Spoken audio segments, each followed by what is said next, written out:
की वंदे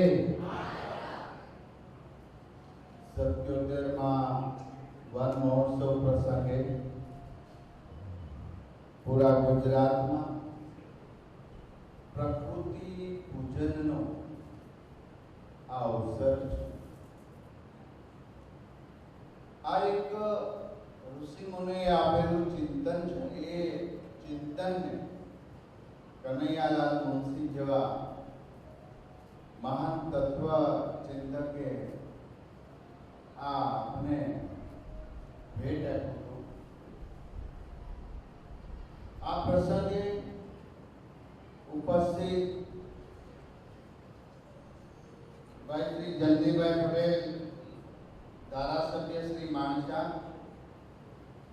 जिला पंचायत प्रमुख श्री राजेश भाई, सरकार ना वरिष्ठ अधिकारी श्रीओ, collector Shri, DDO Shri, DCF, taluka panchayat ना प्रमुख श्री लक्ष्मण भाई, कल्पेश भाई, जयेश भाई चौधरी, सरपंच श्री रेखाबेन, आसुदेव महादेव ना प्रमुख श्री, जिला पंचायत, तालुका पंचायत ना सदस्य श्री अने आप सौ पर्यावरण की चिंता करवा माटे अहींया उपस्थित छो त्यारे सौ प्रकृति पूजकोने हूँ वंदन करूँ छूं, नमन करूँ। भारतीय संस्कृति में आ सरकार यानी कि सामूहिक सरकार साथे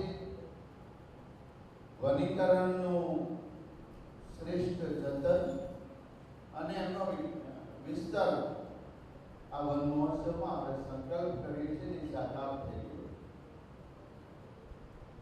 અને આજે દુનિયામાં દરેક લોકોનું એક ટેન્શન છે કે એર પોલ્યુશન, હવાનું પ્રદૂષણ, પાણીનું પ્રદૂષણ, જમીનને પ્રદૂષિત કરી રહ્યા છે। આમ તો કહેવાય ને પૃથ્વી, પાતાળ અને આકાશ ત્રણેય લોકને ડિસ્ટર્બ કરનારા એ લોકોને આ મેસેજ આપવાનો છે કે હવે રોકી જાઓ, હવે બસ થઈ ગયું। તમે ખુશી માટે, પૈસા માટે બધું જ કરી રહ્યા છો। તમારી પાસે શ્રેષ્ઠ જીવન નહીં હોય તો, તંદુરસ્તતા નહીં હોય તો શું કરશો? માટે આપણી સંસ્કૃતિમાં વાયુને દેવ કહેવાય છે, પવન દેવ। પાતાળ લોકની પવિત્રતાને આપણે પૂજીએ છીએ। ભૂગર્ભની અંદર આપણે પૃથ્વીને માતા કહીએ છીએ, ધરતીને નમન કરીએ છીએ। આપણે જળને પણ દેવ કહીએ છીએ અને નદીને માતા કહીએ છીએ। અરે અહીંયા પ્રકૃતિના પૂજન માટે ગોવર્ધન પૂજા થાય છે, પર્વતોની પૂજા કરીએ છીએ। એ બ્રહ્માંડના સ્ટાર, સૂર્ય, અનંત સૂર્યમાળાઓ કેટલી અદ્ભુત કુદરતની રચનામાં આપણે કેટલી ડિસ્ટર્બન્સ કરી રહ્યા છીએ।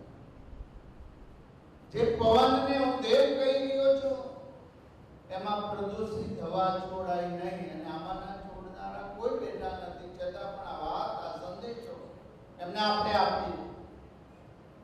જે જળ આપણું જીવન, પ્રકૃતિનો મુખ્ય હાથ સમાન છે, એ જળને પણ અપવિત્ર કરીને પીવા જેવા પાણી ભૂગર્ભમાં પણ નથી રહેવા દેતા। એવા કેમિકલ માફિયાઓને સદબુદ્ધિ આપવા માટેનો આ ઉત્સવ છે।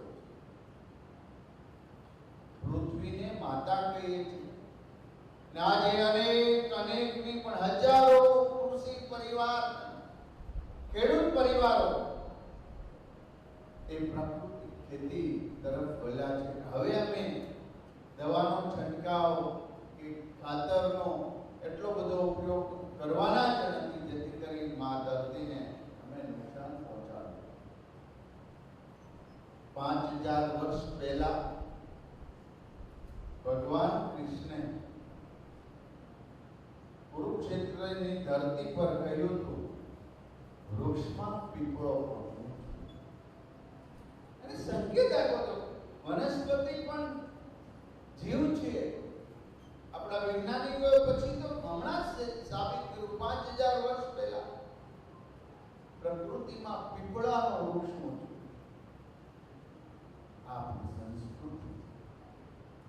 આ સંસ્કૃતિ સાથે આપણે કઈ એમને ખરાબ કરવાનો પ્રયાસ તો નથી કર્યો. આજે હવે બોર્ડર પરથી પાછા વળીને પ્રકૃતિને પૂજન કરે. એક વૃક્ષ કપાતું હોય ને, વિસ્તારમાં કામગીરી કરતા હોય, હમણાં જયેશભાઈ મારે હમણાં તો મારા વિસ્તારમાં રોડ પોળો કરવાનો છે. મને જીવન નથી આવતો, પોળો કરશે તો ત્યાં વૃક્ષ કાપવા પડશે ને આડે ધડ. પહેલાથી અત્યાર સુધીમાં જે માવજત કરવી જોઈએ, જે સ્ટ્રિક્ટલી માવજત કરવી જોઈએ, દરેક લોકોએ પોતાના સ્વાર્થમાં આ પ્રકૃતિને ડિસ્ટર્બન્સ કરે. આ સાયકલ છે, નાઇટ્રોજન ચક્ર, ઓક્સિજન ચક્ર, હાઇડ્રોજન. એક વરસાદ આવે પાછું થાય, જંગલમાં એ લાકડું હોય સડે પાછો ખાતર થાય. આપણે ડિસ્ટર્બ કરી. કોરોનામાં શ્વાસની કિંમત સમજાણી કે ઓક્સિજનની કેટલી વેલ્યુ છે. એ ઓક્સિજન સતત ને સતત ઈશ્વરે તો આપ્યો છે, પણ હવે આપણે એમાં કાર્બન ડાયોક્સાઇડ વધુમાં વધુ ન ઉમેરાય એનું પણ કાળજી લેવી, એ પણ પ્રકૃતિનું પૂજન. પાન માવા ગુટકા ખાઈને સુંદર મજાના કુંડા હોય કે છોડની અંદર નાના નાના છોડ હોય, એના ઉપર પિચકારી ન મારીએ, એ પણ પ્રકૃતિનું પૂજન છે. દિવાલોમાં કેટલું એ અસંસ્કારી ભર્યું કૃત્ય છે. માણસના સંસ્કાર દેખાય જાય કે ચાલો આટલી સુંદર દિવાલ પર આટલા સરસ વૃક્ષ પર થૂકે છે, એના પર પિચકારી મારે છે, એ પાનમાં ખાય છે. જે ગધેડાઓ નથી ખાતા. તમે આપજો, હું સાચું કહું, તમાકુનું ખેતર હું હમણાં ગયો તો ચરોતર બાજુ બધા ખુલ્લા. મેં કીધું આ તમાકુના ખેતર તમે ખુલ્લા રાખો છો તો કોઈ અહીંયા તમે કઈ વાડ કશું નહીં, ખુલ્લા તમે જોજો. હું હમણાં જઈને આવ્યો કે નાના સાહેબ આ ગધેડો ન ખાય, કોઈ ન ખાય. આ વાસ્તવિકતા કહી રહ્યો. માટે આપણા ખાવા પીવાની પદ્ધતિઓ, આપણા વ્યવહાર, વાણી, વર્તન, એ પણ પ્રકૃતિનું પૂજન. બીજાને માન આપીએ, સન્માન આપીએ, સાથે મળીને વૃક્ષારોપણ કરીને રોજે એક લોટો એમને પાણી પાઈએ ને સવારમાં, એ પણ પ્રકૃતિનું શ્રેષ્ઠ પૂજન. કેટલાય લોકો આવીને ગયા. એક કવિતા છે નાની એવી, બહુ આ સમજાવી જાય કે આપણે શું કર્યું જિંદગીમાં. ઉભા થયા, મારા ચપ્પલ મેં પહેર્યા, તારા તે પહેર્યા, હવે ના પહેર્યા. વાત હવે ના પહેર્યા. દર્દ ભરી દુનિયામાં જઈને કોઈનું આછું પૂછ્યું હતું, કબૂતરાનું ગુગુ ગુગુ ચકલા ઉંદર. કેટલી સરસ. દર્દ ભરી દુનિયામાં જઈને કોઈનું આછું પૂછ્યું. એ પશુએ એની પ્રકૃતિમાં ક્યારેય ફેરફાર નથી કર્યો, કોઈ પણ પ્રકાર. એ પક્ષીઓએ પણ ફેરફાર નથી. વર્ષો પહેલા જે રીતે માળો બાંધે એ રીતે રહે, સવારમાં જાગે, સાંજે સૂઈ જાય.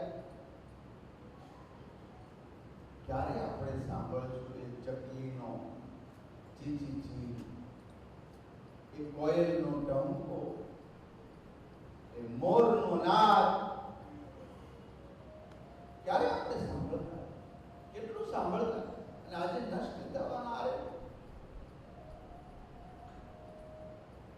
એક દોડ માનવતાની મૂર્ખામી દોડ છે.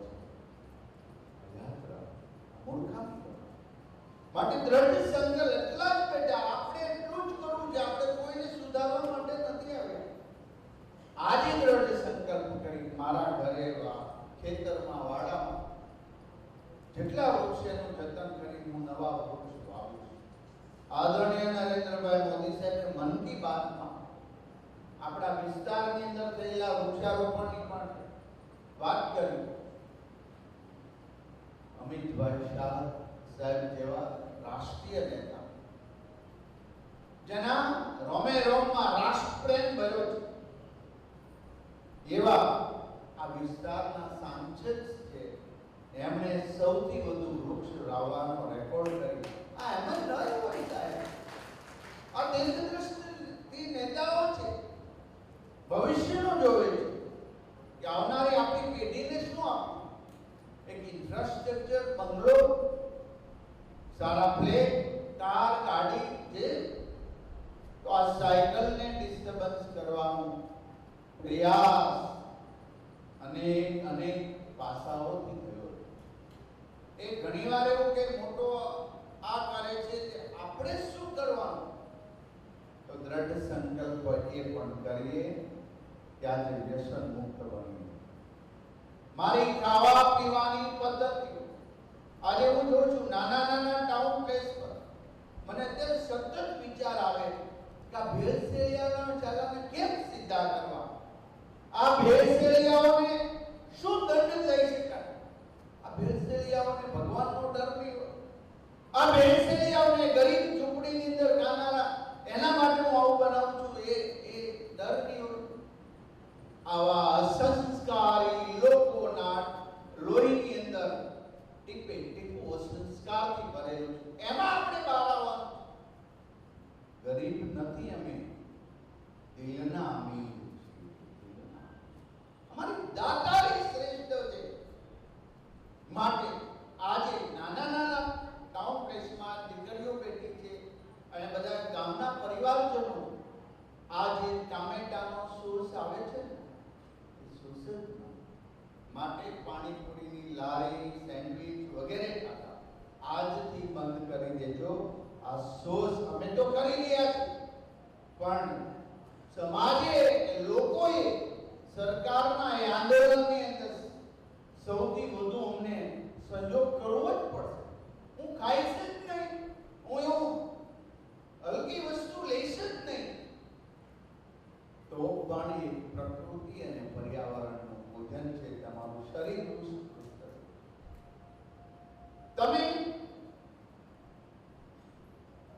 ખેડૂત પરિવારનામાં કેટલાય પશુધન સાથે સંકળાયેલા છે.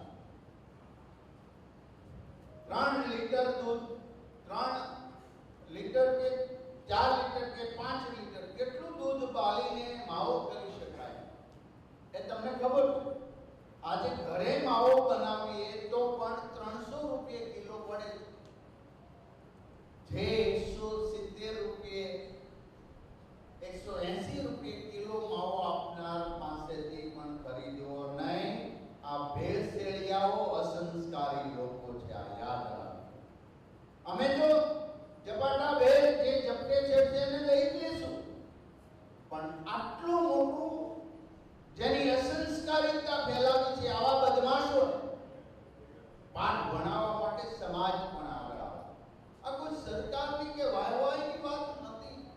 આ બેજની અંદર અમે કામગીરી કરી રહ્યા છે. આરોગ્ય વિભાગમાં એક પરિવારના નાતે હું તમને કહી રહ્યો છું અમે કોઈને બક્ષવાના નથી, કોઈને છોડવાના નથી પણ સમાજનો અમને એટલો સહયોગ મળી રહે. કેવી ઘીની ફેક્ટરીઓ ઘી હોતું જ નથી. સ્ટાન્ડર્ડ કંપનીઓના ભાવથી 5 રૂપિયા ભાવ નીચો હોય એટલે સમજી લેજો આ ઘી નથી. આ કેમિકલનું ઝેર તમને આપી જાય.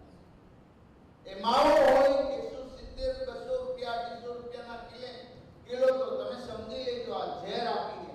એ કરતા ન ખાવું શ્રેષ્ઠ છે.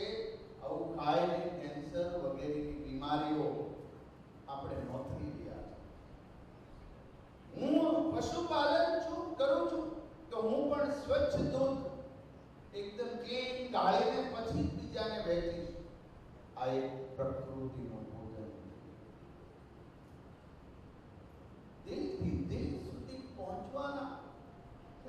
પ્રયાસ ન થાય. માત્ર કાનૂન દ્વારા તેની ઉપર અપેક્ષા રાખીને ન ચાલે, પરંતુ સમાજે એક દિશા તરફ અમને સહયોગ આપવો પડશે, જેથી કરીને આપણે અભિયાનમાં સફળ થશું. અને યાદ રાખે, આ ભેળસેળિયાઓ અસામાજિક પ્રવૃત્તિ કરનારથી પણ દુષ્ટ કૃત્ય કરતા હોય તો એ આ ભેળસેળિયાઓ છે. આવો સગો હોય, આવો સંબંધી હોય કે આવો પરિવારમાં હોય, એનો વિશ્વાસ પણ ના કરવો. બહુ ગંભીરતાથી કહી રહ્યો છું. આવા તમને સામાન્ય લાગે? અમારો સ્ટાફ, અમારો આરોગ્ય વિભાગ દિવસ રાત મહેનત કરી રહી છે. એક દિવસ એવો ન હોય કે જેણે કઈ ને કઈ આવા બદમાશોને પકડ્યો ન હોય. એમાં મીડિયાઓનો સૌથી મહત્વનો અભિયાનની અંદર મીડિયાનો સૌથી વધુ લોક જાગૃતિતામાં એમને ફાળો આપ્યો છે અને એમનું કર્તવ્ય અને દાયિત્વ નિભાવી રહ્યા. આજે ખુલ્લી વસ્તુ પણ ન ખાવી, ખુલ્લામાં વેચતા લોકોને પણ જાગૃતતા લાવી. બસ આ એક પ્રકૃતિનું ભોજન છે. અમે સમુદ્રની પણ પૂજા કરીએ છીએ.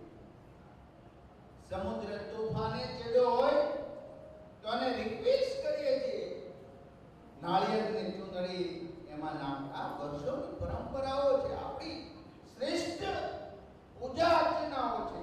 સાગરની પૂજા થાય.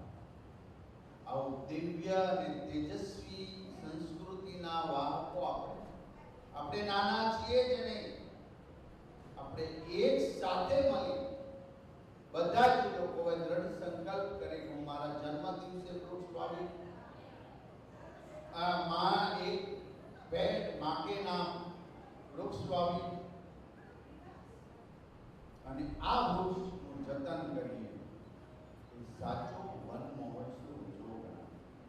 આદરણીય ભૂપેન્દ્રભાઈ પટેલ સાહેબના માર્ગદર્શન સાથે ગુજરાત એનજીઓની પણ એટલી મહત્વતા અમે આપી છે.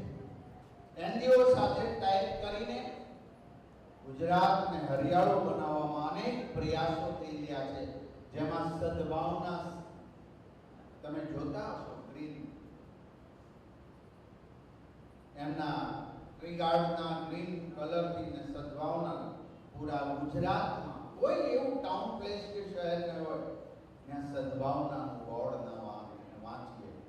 આવા સેવાભાવી લોકોને પણ તાળીઓથી આપણે વધારવું. મારા સુરતની અંદર ગ્રીન આર્મી, તમે નામ જો, કેટલાય રોડો એવા છે કે જ્યાં આપણે નીકળો ને તો બંને સાઈડ વૃક્ષો અને વચ્ચેની ડિવાઈડરમાં વૃક્ષો, પીપળાના, લીમડાના મસ્ત ઘેઘું વૃક્ષ બની ગયા. એ એક વડીલોનું વૃંદ છે, એને એમને ગ્રીન આર્મી નામ પાડ્યું છે. 365 દિવસ સવારમાં 6 વાગ્યાથી 8 વાગ્યા સુધી 2 કલાક કોઈ એક પણ રોડ નક્કી કરી લે કે એ વૃક્ષનું વાવેતર કરે, એનું જતન કરે, એનું પાણી પાય. આવા સેવાભાવી પ્રકૃતિ પૂજકોને હું કોટી કોટી વંદન કરું છું. સંતોષ બસ આ એક જ છે. બીજાની બિરદાઓ, બીજાની સારી પ્રવૃત્તિને આગળ લાવો.